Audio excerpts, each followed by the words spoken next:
पिछले 6 वर्षों से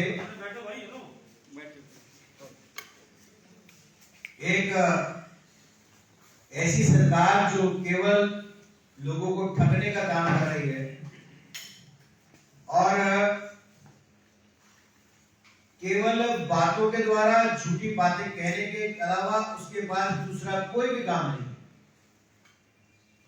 रात को सोचते हैं सुबह झूठ बोलना है, सुबह उठ करके झूठ बोलते हैं, रात को सोते सोते झूठ बोलते हैं। केवल झूठ पर टिकी हुई सरकार, जिसके खिलाफ जो है लगातार हमारे दिल्ली प्रदेश भारतीय जनता पार्टी और उनके सभी के सभी नेता उनको एक्सपोज करने में लगे। अभी आज जो विषय है वो एक बहुत ही महत्वपूर्ण विषय है। दे दो भैया मुझे। समाज के एक ऐसे वर्ग के लिए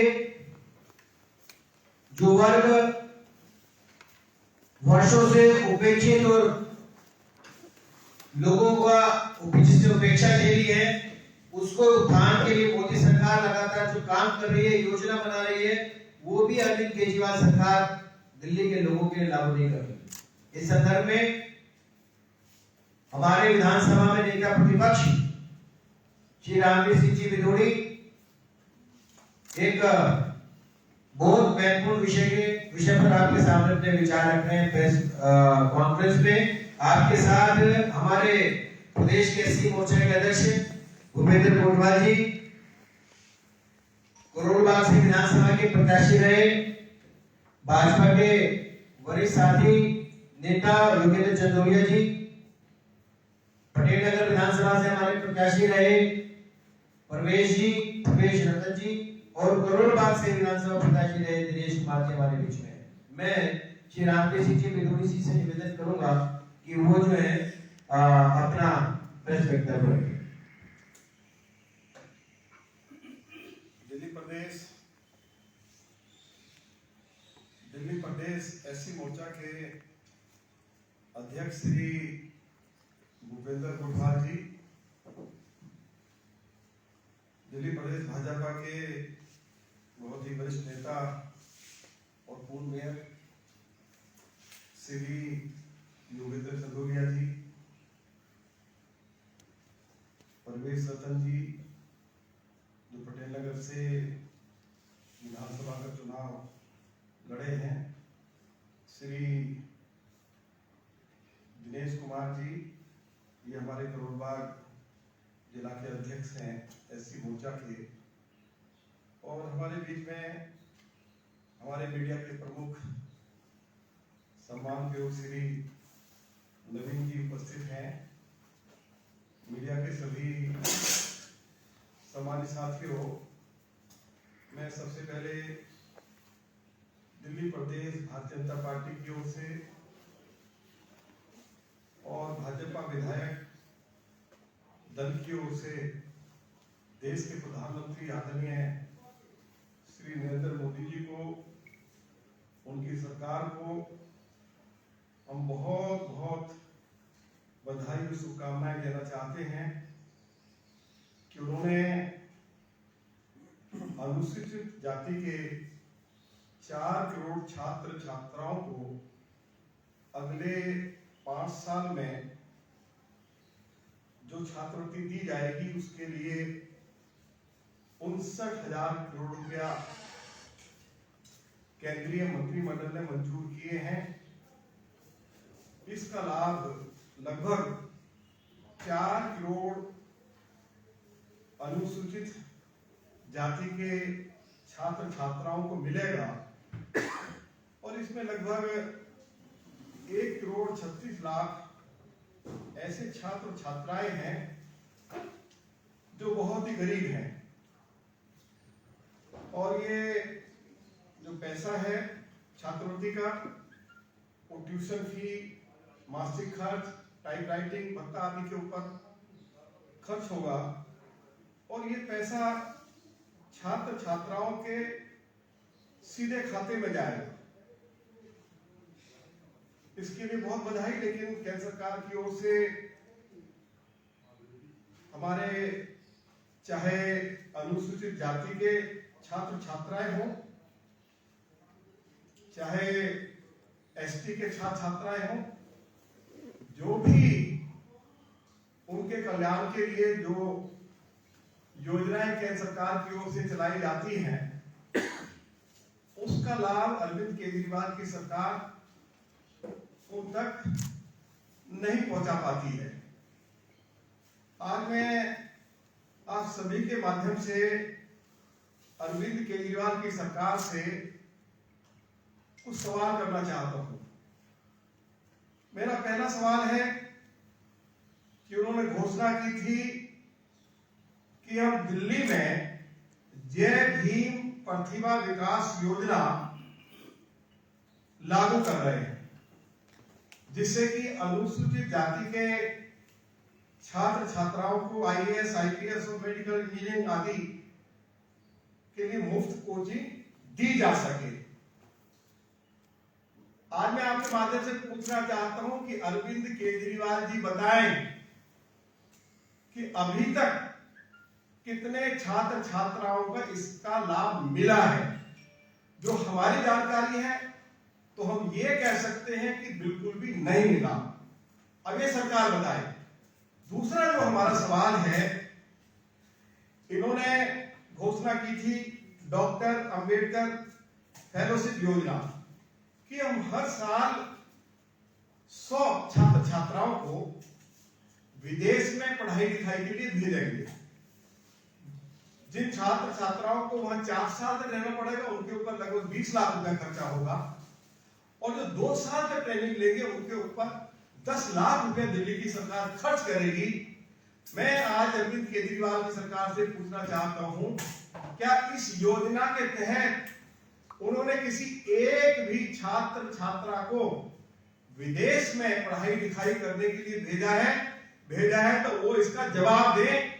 ये मेरा उनसे दूसरा सवाल है। हमारा तीसरा सवाल है, उन्होंने उच्च शिक्षा व कौशल विकास लोन गारंटी स्कीम की भी घोषणा की थी, और जो मेरी जानकारी है 2017-18 में तो केवल एक छात्र को इसका लाभ मिला, और उसके बाद इस योजना का भी कोई लाभ एससी के छात्र छात्राओं को नहीं मिला।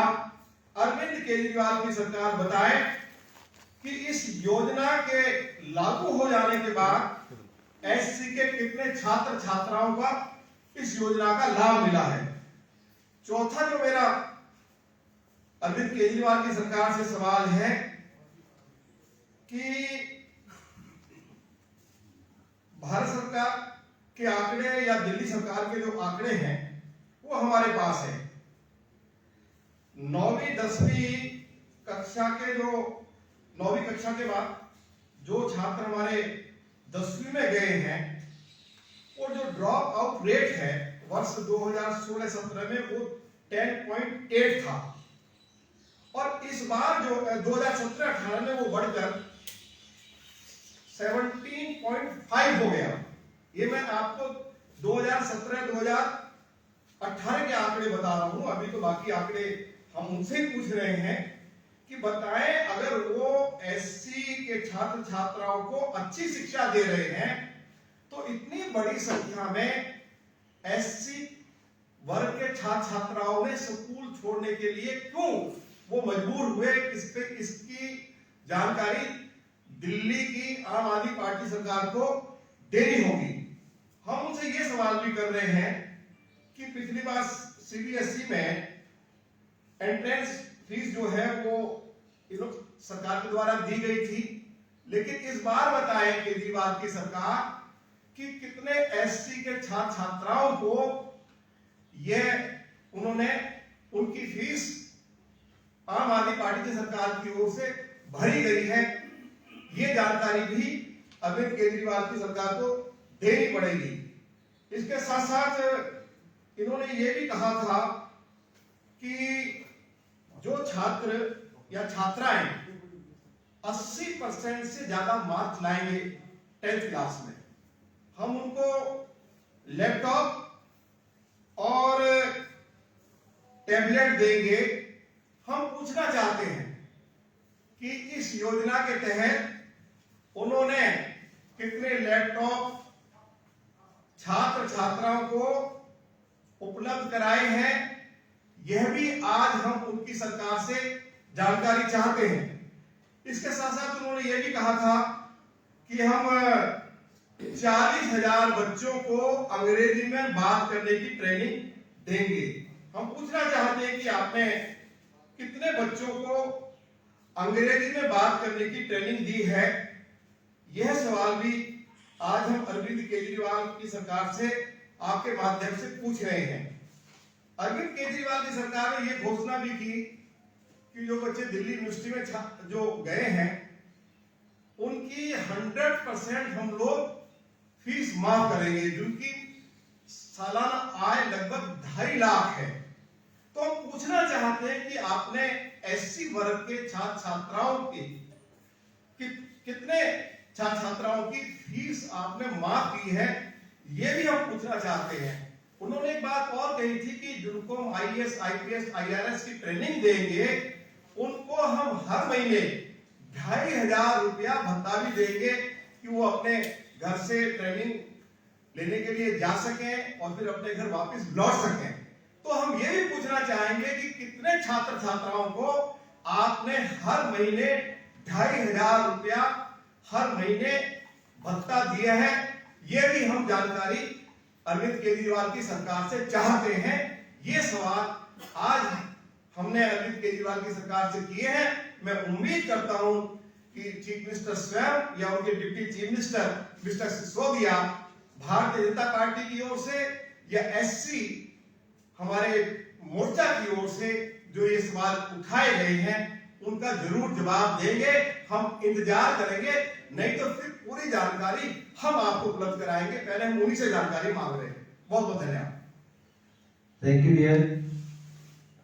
अभी इसके बाद जो है 5 मिनट बाद अपन जो दूसरी भी कॉन्फ्रेंस है हर्ष जी की, वो भी